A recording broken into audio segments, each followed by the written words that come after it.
We're there. Brilliant.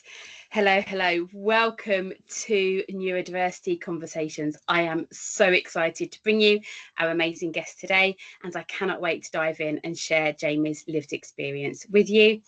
Thank you so much for being here, Jamie. It is great to have you. Tell our audience and our listeners a little bit about who Jamie is.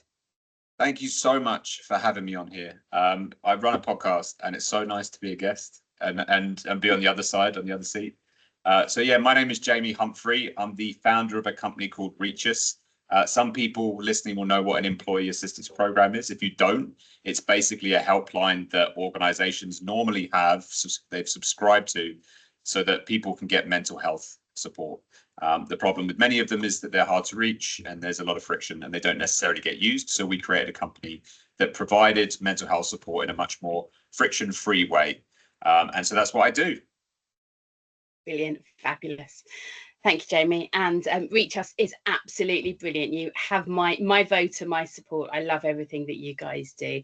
And I'm really honoured that you have agreed to be on here. So when I reached out to you, you jumped at the chance to be a guest on Neurodiversity Conversations. So thank you.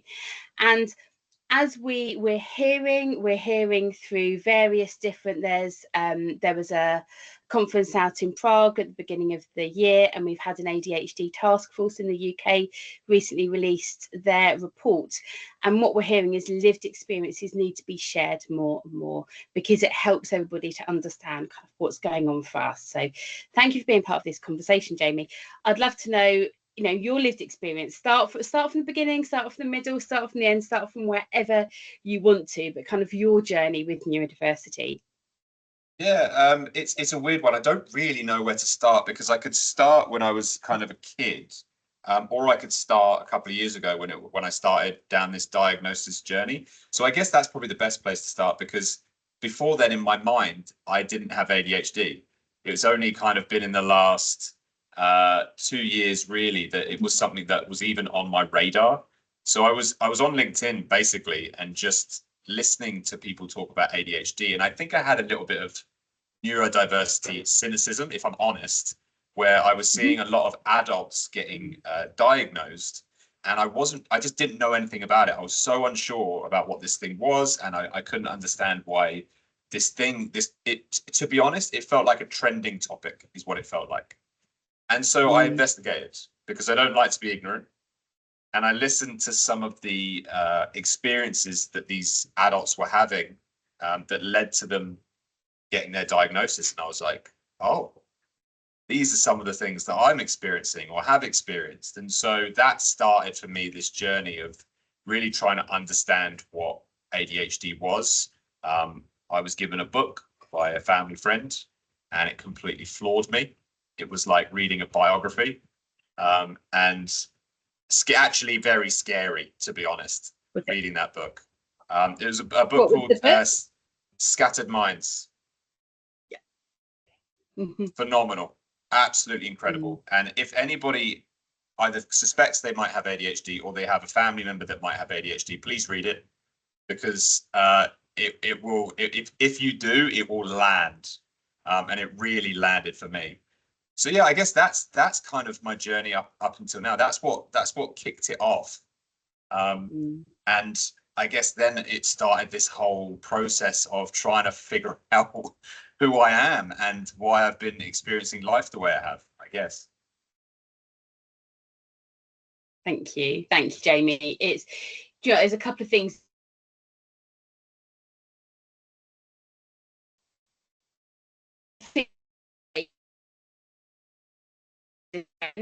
That's something that I hear a lot is people saying it feels like a trend. It feels like I'm kind of jumping on the bandwagon. And I know we have to be really careful of our terminology and terminology we use, but actually coming from somebody who is now going through the diagnosis, having that belief in the first place is really, really interesting. So thank you for sharing that. And the book Scattered Minds, I was just having a quick look because I've got it in here somewhere, but obviously it's not in any type of order or color order, so I can't find it quickly, but it is a really, really great book. And so going from reading the book, then what happened? So then the first person I went to was my mum. Well, I speak to my wife, right? She's my sounding board, and she listened and she said, you know what, this makes total sense. And then I went to speak to my mum because my mum used to work in what was called I don't know if it's still called this, but the special needs department of a school, and she worked in that for 20 plus years. And I volunteered with her at times and worked with a lot of the kids with autism and a lot of the kids with ADHD. And so I asked her, and she was very reluctant to even allow me the opportunity to explore this diagnosis, which I'm still kind of unpacking with her a little bit. I think it's that she had seen a lot of parents trying to find labels, or this is where she thinks, whether it's justified or not or whatever. Yeah. Another discussion for another day, I guess. But she was very resistant to the idea of me exploring ADHD, but I did it anyway. And after a while, after everything kind of landed, I went went through the formal diagnosis to make sure that, is this just me? Is this real? Because I had struggled quite badly in my 20s. I struggled with anxiety and depression. Periods of depression were really, really bad, to the point where I'd had therapy in my late 20s into my 30s, which made the biggest difference ever. And so I just wanted to understand myself a little bit. And as soon as I started the diagnosis process, things just started clicking. I started to feel the questions that I was being asked. They were, I don't know, they were just throwbacks to bits and pieces in my childhood and my upbringing and my 20s when I was struggling and lots of other things. And then one part of this particular process was that my wife was asked a lot of questions. And I had to read her report afterwards. And it was actually quite hard to read through, because she was very, very honest. And she was saying things like, there are times where he just doesn't listen. Information doesn't go in. He latches onto an idea and he won't let it go. He'll go into these kind of massive periods of focus on a particular subject that was not even on his radar a day before. And a lot of these kind of things kind of came up, and it was quite hard to read, because I want her to obviously have a husband who's very attentive and listens and all of these things. And so I read that and I was like, okay, I'm 100% I'm in the right place right now. I should be trying to figure out what this is, because it's clearly having an effect on the people I love. And as soon as that diagnosis came through, everything landed. In hindsight, I realized it was not necessarily the cause of a lot of the things I'd struggled with mentally, but it was definitely the exacerbator, and probably the common theme behind everything. Maybe a root that was everything was kind of stemming from. And so then I got diagnosed, and here we are. I'm here trying to figure it out, and that's why I jumped at the chance to do this podcast, because I'm still figuring it out. I don't have all the answers. I'm still trying to figure out what's going on. And it's great to be able to discuss this subject. Yeah, thank you, Jamie. And I think that's actually a key point there, is we're actually all trying to still figure this out, because it's such a new field. We're learning daily. There's some amazing research into the field of neurodiversity as a whole, and so we're still learning, we're still evolving. And just by sharing and by telling people and telling the world kind of, these are the things that are coming up for me, we're going to learn, and we're on this journey together, which is, I know for some people it can be a really scary journey, and it can feel so hard. But sitting from where I'm sitting, helping the world and sharing, kind of, there's some really good piece of information, and it's okay, because actually once we figure it out and we say, yeah, that's me, that's what's going on for me, it can be so beneficial. And just, I suppose, going back to the part about your mum, and it's interesting because I've got a 15-year-old son who he comes to me and he says, Mum, I'm sure I've got ADHD. And there's so many of those kind of traits that come out. And I'm reluctant to get him a diagnosis at the moment. So it's really interesting that your mum works in the field as well, and kind of was reluctant, and I work in the field, and I'm quite reluctant. So that's really interesting to hear that. And that's, I suppose, a journey for the mums and the dads out there who are reluctant to do this work on ourselves. I think for me, so I've got a nephew, and I'm noticing he's me, right? Like it's like seeing a mini me with hair running around.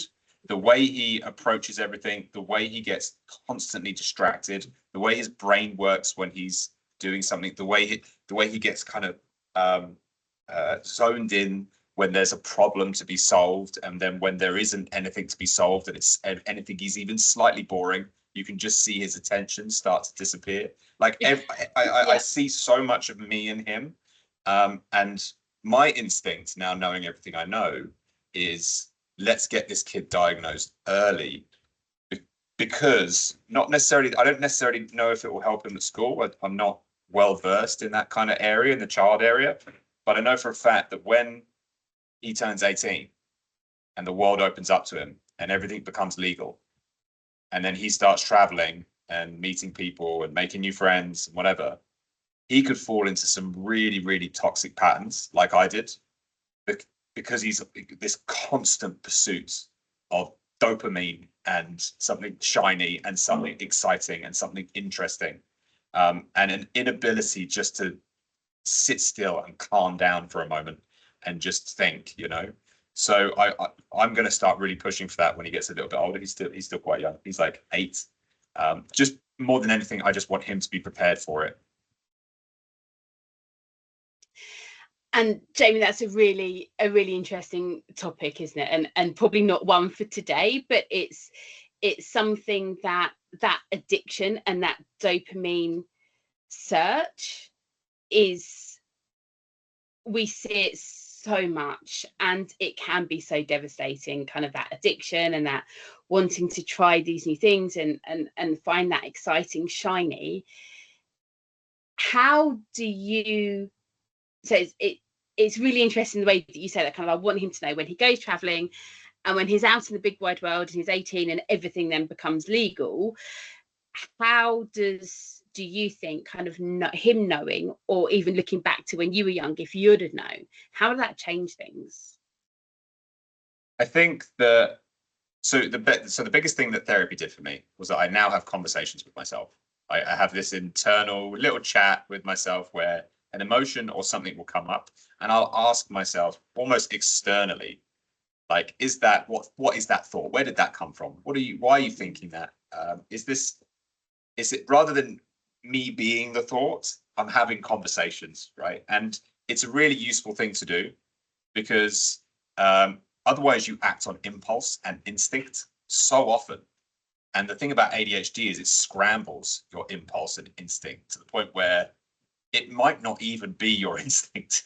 It might just be that your body is going, oh, that's different and that's interesting. Let's try that. That's fun. That's this is something you haven't experienced before. Let's do that. And I think that if I knew I had ADHD and I was able to contextualize some of the thoughts that I'd had growing up, I would have made a lot of better decisions. I hope to think. Maybe not. That strategy of talking and that internal mind chatter is huge, isn't it, for us ADHDers? And I feel like a really good strategy is almost having an argument with that internal mind chatter that's going on, and just justifying and having that conversation and putting both points across to get to an outcome that you really want. But of course, in that moment, when the desire to go down one route is so strong, that can be really hard. So Jamie, for anyone listening, and obviously you've been on this journey, you're still on this journey, but for anyone listening who is in that place where they're finding themselves going down routes instantly without being able to stop and have that internal dialogue with themselves, what advice would you give them? I think it's tricky, I got a lot of value from therapy, and I got a lot of value from being diagnosed with ADHD. So my suggestion would be look into ADHD, read that book, or read a book. I'm sure there are others that are fantastic as well. And learn a little bit about it. And if you are recognizing some of the things that you're reading about in yourself, then go down the route of diagnosing it. The absolute worst case scenario with that is that you spend a bit of money and realize I don't have ADHD, right? Mm-hmm. I also think personally that everyone would benefit from some degree of therapy as long as you find the right person. It's hard to access, like it is. It costs money. The NHS is massively overloaded. A lot of workplace support is not necessarily that good. But if you can, then I would recommend do it, even if it just opens up an avenue of conversation that you wouldn't necessarily think of. Without external stuff, I don't think I would ever be in this place. I wouldn't own a company. I wouldn't be this kind of relatively stable human being that I am. I wouldn't be a good husband. So external intervention in some form would be my recommendation. However that looks for you. It could be coaching. That's also had a massive effect with me. Yeah. And of course, I'm a fan of that external intervention, because I've seen it be so successful and really help people to navigate this journey, because it's a tough journey. It is a tough journey to be on. Jamie, you touched there around successful business owner, which you absolutely are, and you have a phenomenal business. How do you think ADHD has contributed to the success of your business? To the success or to the detriment of my business? The success. The success. To the success. Yeah, okay. the success. Okay. Well done. Yeah, 100%. So I've never ever looked at my ADHD as a bad thing, ever. It is extremely problematic at times. 2 days ago, I had to have a sit down with my wife and kind of explain to her that things in my brain were not good right now. I was following a ton of different avenues with work, trying to, almost trying to deal with too many problems at once. It's like you go, okay, there's going to be 12 months worth of problems ahead of me. What are all of them? Let's tackle all of them now. And I was trying to do that, and that's very, very unproductive. That said, there would be no business without this ADHD. The ability to be able to think outside the box and constantly solve problems and pivot and innovate is the reason we've got to where we are. If I didn't have ADHD, I have no doubt that it wouldn't have happened. I would be doing a job that I could be very satisfied with, that I could enjoy. ADHD won't really allow me to work for someone else. It won't allow me to work within the confines of a normal job role.